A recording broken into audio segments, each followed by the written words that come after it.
Welcome to Brainish English Stories. Donna's story. My story starts in late July. It was July 21st, I think. It was the first day of our holiday, a hot July day. I stood in the sun and looked at the sea. It was 11 o'clock in the morning. I was on the boat at Portsmouth with my mother and father and my sister Louise. Seabirds played near our big boat and the small boats near us on the sea. I started to look at the people with us on our boat. They all watched the seabirds and talked and laughed. They were all happy on the first day of their holiday too. And suddenly there he was, this tall, quiet boy in a blue and white shirt. He was really good looking. I'll always remember, wow. He's lovely the first time I saw him. He didn't see me then. He was with some friends. One of the boys was his brother, I think. They had the same blue eyes, the same mouth and nose, nearly the same hair. His brother and one of the boys with him tried to catch the seabirds, and he smiled at them. Then they came and stood near us, and they talked about the small boats on the sea. I watched him over Louise's head all the time. His brother and his friends made a lot of noise, but he was quiet and didn't talk a lot. Then suddenly he looked at me and his eyes stayed quietly on me, and he smiled his lovely smile with his shy blue eyes. The people near me on the boat, the sun, the sea, the birds, the noise of his friends, time, it all stopped. At that moment there was only him and me and him. Him and his smile for me. Only the two of us. Slowly, very slowly, the boat started to move away, across the water to Spain. It takes a day and a night on the boat from Portsmouth to Santander in Spain. A day and a night together on the same boat with him. It was a big new boat with cafes, shops, a cinema, and a disco. In the evening, Louise and one went to the disco together. We had a Coke and listened to the music and watched the dancers. But he wasn't there. Then suddenly a tall boy in a black and white shirt came in. It was him. He was with a friend. They stopped and looked slowly at all the people in the disco. It was dark in there, and he stood and looked for a long time. Then he saw me, and he smiled a big, friendly smile. I wanted to stand up and sing and dance with him. He came across the room and stopped near our table, and he asked me to dance. Suddenly he wasn't shy with me. We danced together for a long time after that. But then I looked up and there was a second tall boy in a blue and white shirt at the door of the disco, with the same eyes and the same mouth and nearly the same hair. But the boy near the door had that nice, quiet, shy face, not a big, open, friendly smile. Suddenly I knew. This was his brother with me on the dance floor, not him. I was with the wrong brother. He stood for a moment near the door and watched me and his brother on the dance floor with sad eyes. I wanted to run to him, to take his sad face in my hands and say sorry. He looked at me, then he went out quickly. I stopped dancing, walked back to my table and sat down. His brother started to dance with Louise. I didn't sleep that night.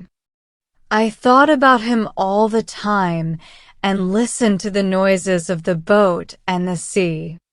In the morning, I went to the cafe at 8 o'clock and waited there with my sister for a long time. I wanted to say sorry to him. I had 4 cups of coffee, and I don't really like coffee. But he didn't come. Where was he? Where was he? At 11 o'clock, we arrived in Santander. I wanted to stop the boat. I wanted to stop the holiday. I wanted to go back to England. I only wanted to see him again, to talk to him, to ask his name. But he wasn't there. Mark's story. I started Spanish at school in September and I like it. We've got a good teacher, Old Webb. Mr. Webb, not Old Webb, my mother always says to me. He isn't old, you know. Old Webb, sorry. Mr. Webb always takes some people from our school to a place in Spain for the first 2 weeks of the holidays, every July. Old Webb is okay. Not bad, for a teacher. We were at Portsmouth with Old Webb, sorry, Mr. Webb, and Mrs. Webb.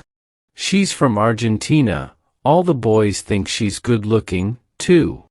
There were 6 of us with the Webbs, Harry Potts and his sister Sonia, Nick Atkins, he's a good friend, Sue Bellamy, she's clever, my brother Dave and me, we're 14 and we're good friends too, usually. There were hundreds of people on the boat. It was hot in the sun, a lovely day. People watched the sea and the small boats. I like being in the sun and thinking about the 2 weeks holiday in Spain. Old Webb started one of his stories about Argentina, but I didn't listen. I started to look at the people. And this girl was there, near me, a really good-looking girl with nice brown eyes and black hair. I'm really shy and I'm not very good with girls. I didn't talk to her then, but I watched her with her sister and her mother and father.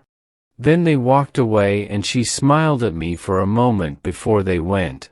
My brother Dave saw her, and he laughed quietly at my red face. I wanted to see her again, perhaps in the cafe at lunchtime, or perhaps in the cinema in the afternoon. But she wasn't there and I don't remember the film. In the evening we had a drink with Old Webb and lovely Lucrezia, that's our name for Mrs. Webb. After that Dave and Harry went to the disco, they wanted to meet some girls. I don't like dancing, but I went to the disco later. I wanted to see her again, the lovely girl with the dancing brown eyes and the nice smile. It was dark in the disco, and I stood near the door and watched the dancers. Then I saw her on the dance floor, and she was with Dave. With my brother, Dave. She smiled at him, too, a lovely smile. I didn't want to watch, I walked out. I went and looked at the sea and thought about things quietly. I thought about her and Dave.